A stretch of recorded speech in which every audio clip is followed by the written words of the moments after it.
C'est un exercice annuel de bonne gouvernance auquel se soumet la Côte d'Ivoire. La diffusion des comptes extérieurs du pays et 2020 ne déroge pas à la règle. Pour ce faire, 815 entreprises et institutions internationales ont été enquêtées. Les statistiques de la balance des paiements jouent un rôle important dans le domaine de l'analyse économique, notamment en ce qui concerne l'appréciation de la compétitivité d'une économie en matière d'échanges extérieurs et d'attractivité des flux des capitaux étrangers.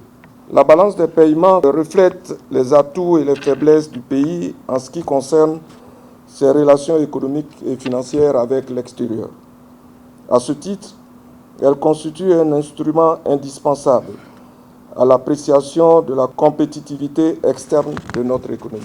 En 2020, le compte des transactions courantes est ressorti déficitaire de 3,2% du PIB. Les échanges extérieurs de la Côte d'Ivoire, par contre, ont abouti à un solde global positif de 607 milliards de francs CFA après l'excédent de 477,7 milliards de francs CFA enregistré en 2019. C'est l'analyse pertinente de ces données qui permet aux décideurs de faire des choix éclairés de politique économique et financière, d'anticiper et de réagir avec célérité et efficacité aux changements structurels et aux évolutions conjoncturelles de l'environnement économique national, régional et international. La diffusion des comptes extérieurs résulte de la mission de la Banque centrale des États de l'Afrique de l'Ouest, BCEAO, de superviser et de rendre compte des relations financières des États de l'UEMOA avec le reste du monde. Renforcer les capacités de ces agents sur le genre et le développement. La cellule genre du ministère de l'Hydraulique en fait son affaire. Elle a organisé à cet effet une session de formation pour aider ses membres à maîtriser les modalités pratiques d'intégration du genre. La cellule genre du ministère de l'Hydraulique a mené quelques activités depuis son installation. Depuis 1 an d'existence, les activités de la cellule genre ont tourné particulièrement sur des réunions qu'elle a tenues.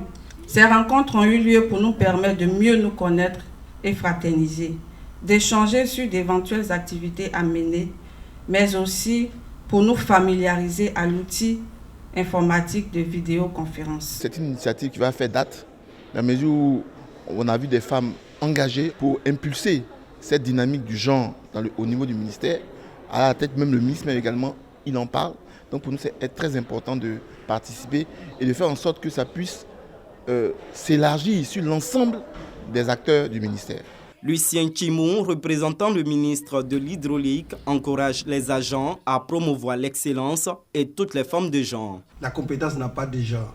Pour que le pays se développe, on ne va pas par complaisance nommer des femmes à des postes parce qu'au niveau mondial, on dit de faire la promotion des femmes. Nous ferons la promotion de la compétence. Quand on parle de genre, on fait aussi un clin d'œil à d'autres catégories de la société, notamment les enfants. Les enfants aussi constituent un genre. Les handicapés constituent un genre. Mais malheureusement, on ne voit que les deux sexes. En Côte d'Ivoire, plusieurs décrets ont été pris pour accompagner l'égalité et la promotion du genre, tant en milieu politique qu'en milieu social. Entre autres, le projet de loi instituant la représentativité de 30% de femmes dans les assemblées élues. C'est donc en s'inscrivant dans cette vision que le ministère de l'Hydraulique a créé sa cellule genre en décembre 2020.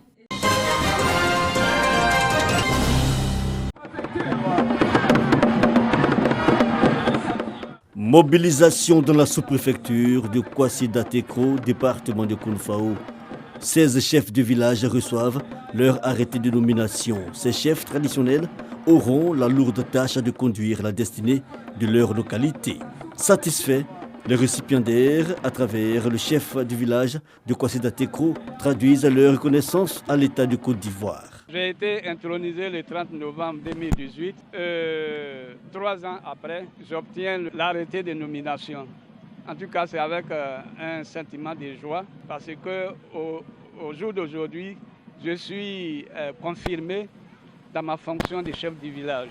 À l'initiative du corps préfectoral, un soutien de taille, celui des mouvements citoyens de la localité. Le député maire Yoboa Séverin, représentant le parrain et le ministre d'État Koubenankwasi Adjoumani, exhorte ses têtes couronnées à privilégier l'intérêt général. La cohésion sociale et la paix demeurent pour lui un enjeu majeur pour la population du Bini et de la région du Zanzan. La doléance c'est que Kwasi Tekro, depuis plus de 30 ans, est érigé en chef-lieu de sous-préfecture, mais il n'y a pas de brigade. Donc ils m'ont demandé de voir le ministre Adjoumani pour que enfin Kwasi Tekro ait sa brigade et que Kwasi Tekro soit érigé aussi en chef-lieu de département. Chants et danses ont rythmé cette fête en l'honneur des chefs de village de Kwasi Tekro.